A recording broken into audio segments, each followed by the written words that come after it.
Jó. Quando a dor se torna o caminho para a restauração.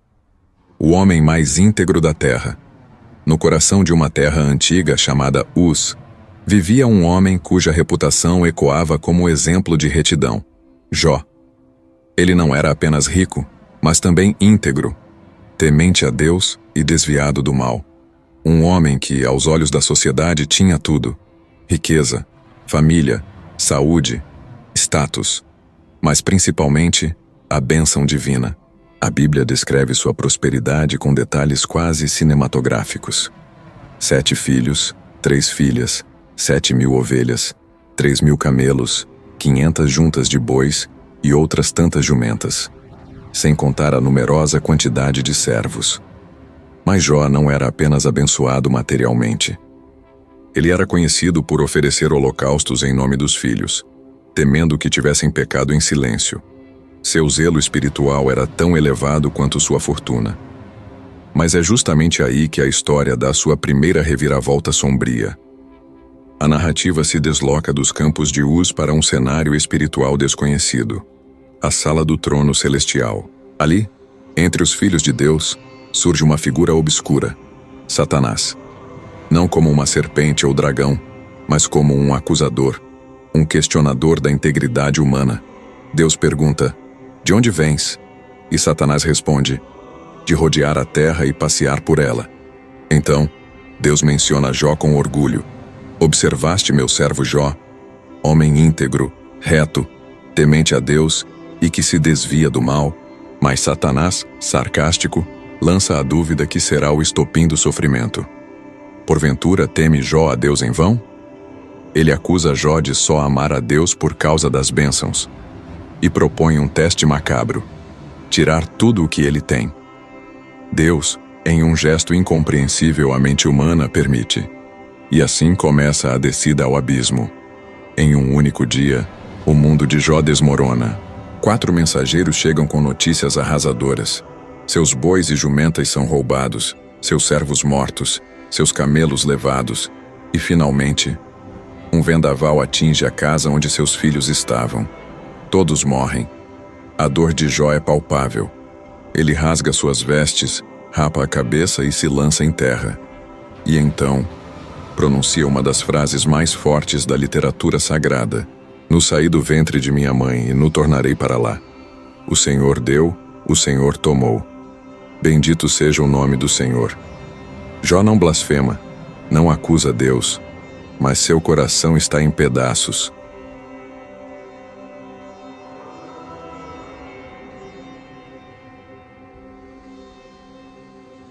O corpo em chagas, a alma em silêncio. O inferno ainda não havia terminado. Satanás volta à presença de Deus. E diante da integridade inabalável de Jó, propõe um segundo ataque. Desta vez, o corpo. Pele por pele. Tudo quanto o homem tem, dará pela sua vida.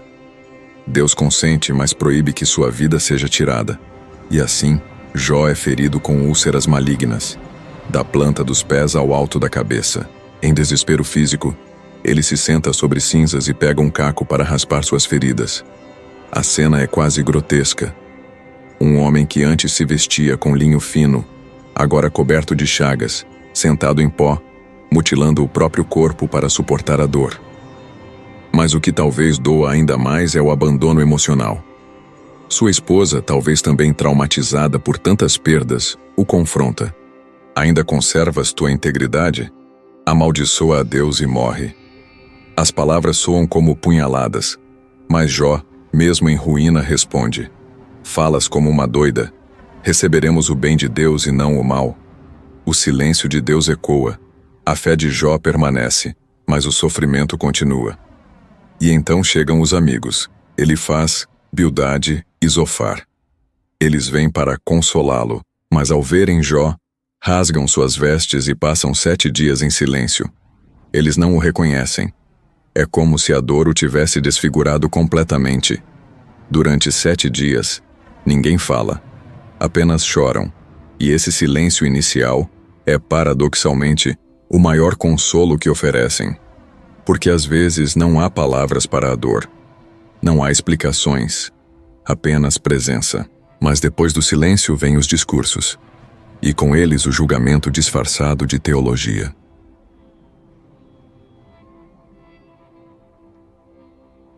Os amigos que julgam e o Deus que silencia. Depois de 7 dias de silêncio, Jó rompe o silêncio com um lamento. Ele amaldiçoa o dia de seu nascimento. Não blasfema contra Deus, mas deseja nunca ter nascido. Suas palavras são como gritos de uma alma em colapso. Por que nasci? Por que viver? Se tudo o que conheço agora é dor. Então os amigos começam a falar. E aqui começa uma sequência dolorosa de discursos que se estendem por capítulos. Elifaz, o mais velho, fala primeiro. Com tom calmo e autoridade espiritual, insinua que ninguém sofre sem motivo. Sugere que, se Jó está sofrendo tanto, é porque pecou em algum ponto. Bildade segue a mesma linha. Diz que Deus é justo, e se os filhos de Jó morreram, foi por merecimento. Zofar vai além. Diz que Jó deveria se considerar sortudo porque ainda poderia estar pior. São palavras duras, e ainda mais dolorosas porque vêm de quem deveria oferecer consolo. Esses discursos revelam uma visão limitada, mas muito comum. A teologia da retribuição. A ideia de que o bem sempre é recompensado e o mal sempre punido nesta vida, que sofrimento é consequência direta do pecado. Mas Jó protesta. Ele se defende, clama por justiça, exige uma audiência com Deus. É nesse ponto que o drama alcança um nível ainda mais intenso, porque Deus não responde. O céu permanece em silêncio, e esse silêncio é ensurdecedor. Jó não nega a existência de Deus, ele apenas quer entender, quer respostas, mas encontra apenas a ausência. A dor emocional cresce. Jó se sente traído por Deus. Seus discursos tornam-se mais intensos. Ele acusa Deus de tê-lo cercado como presa, de tê-lo esmagado sem motivo, de ser incompreensível e por vezes injusto. Mas mesmo assim, algo nele se mantém de pé, uma esperança tênue, um fio invisível de fé que ainda pulsa, mesmo entre gritos de revolta. Jó não abandona Deus. Ele apenas quer vê-lo, quer um julgamento, quer ser ouvido. Esse clamor é familiar a muitos de nós. Quantas vezes a dor nos empurra para o limite da fé? Quantas vezes perguntamos em lágrimas, por quê? Quantas vezes o silêncio de Deus parece pior do que o próprio sofrimento? E é aqui que o livro de Jó nos conduz a uma reflexão poderosa. A dor não é sempre um castigo. Às vezes é um processo, um caminho, uma escola, um mistério que só se revela no fim.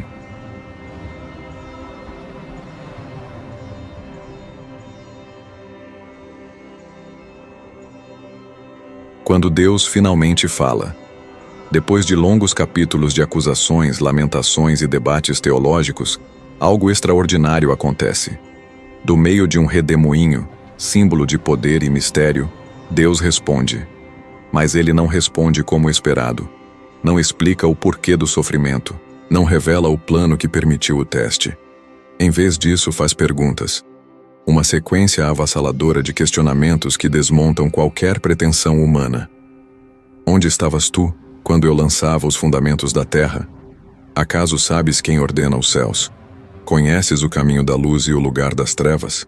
É uma avalanche de sabedoria, um colapso do ego humano.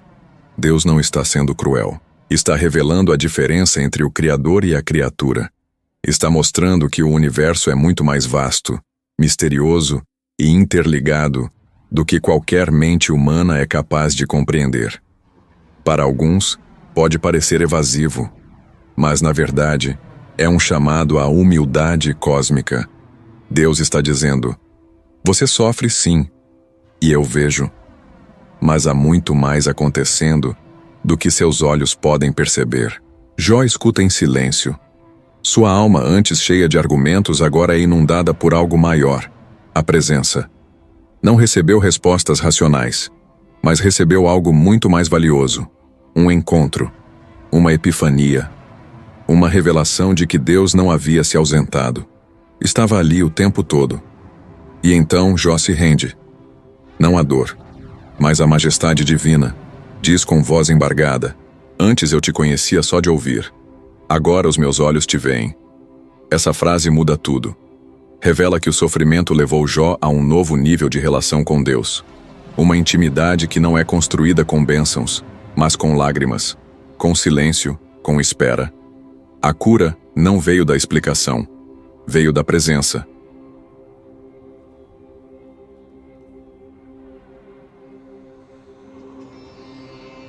Restauração. Quando a alma volta a respirar. Após esse encontro com o divino, algo muda profundamente em Jó. Não apenas em sua visão espiritual, mas em sua postura diante da vida. Ele que antes exigia explicações, agora se cala em reverência. Ele que antes clamava por justiça, agora se curva diante da majestade de um Deus que ele aprendeu a conhecer no meio da dor. E então, a restauração começa. Mas é importante notar: a cura não começa do lado de fora, mas por dentro. Deus não restitui a vida de Jó apenas para premiá-lo.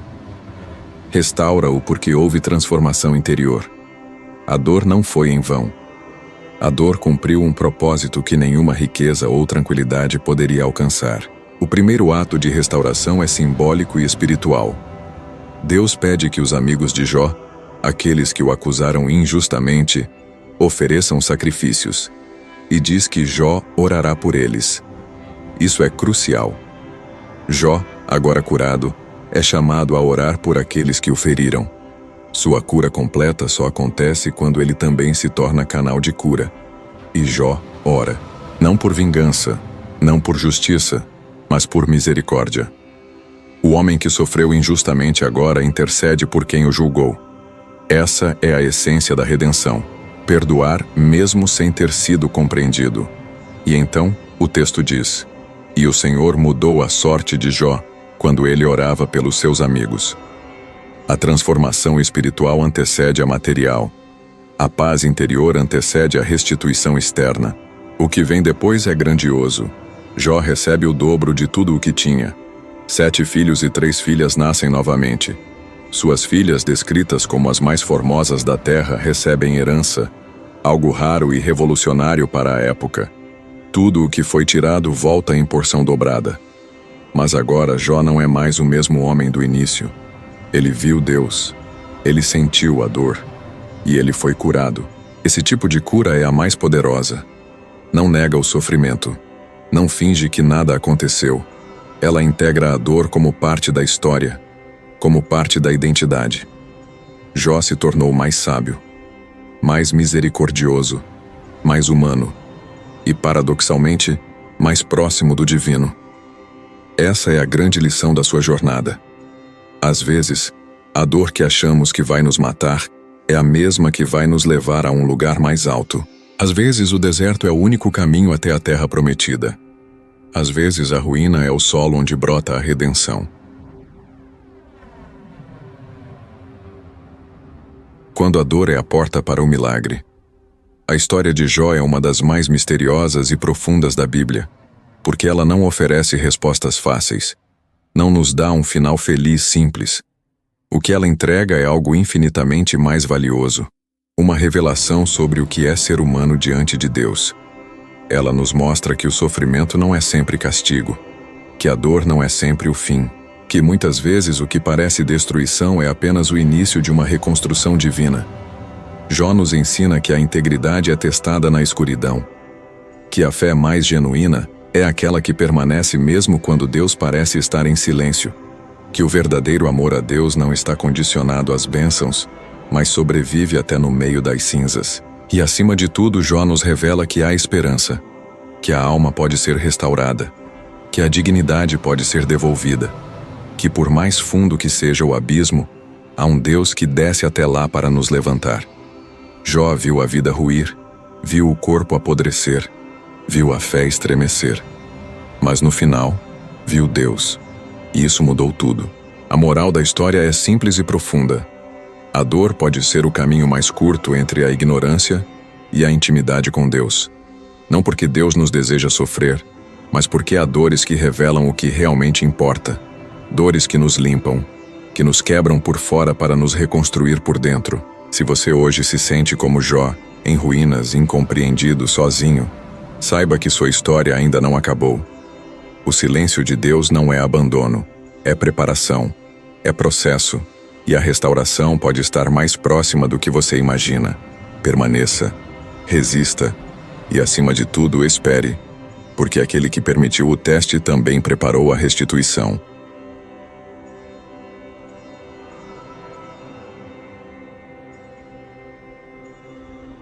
Obrigado por assistir esse vídeo.